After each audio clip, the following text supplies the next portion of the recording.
7 ministros da Justiça, os últimos, postos em ordem cronológica, remeteram petição a Gilmar Mendes.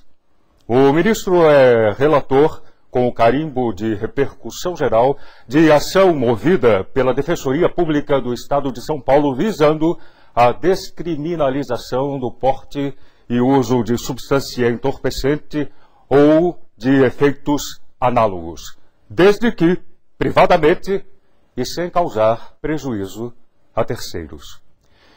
Isso começou lá atrás, primeiro com Salinas, no México, adiante com Fernando Henrique Cardoso, depois que os dois deixaram a presidência com críticas bem postadas à metodologia usada na repressão a tais comportamentos. Gilmar Mendes esclarecidamente há de tratar o assunto com a merecida atenção num sentido bem pragmático. O relevo do problema é inferior ao do casamento entre pessoas do mesmo sexo. Se o Supremo Tribunal Federal deu solução adequada àquele tema tormentoso, melhor fará com a pretensão da Defensoria Pública Paulista. Ponto final.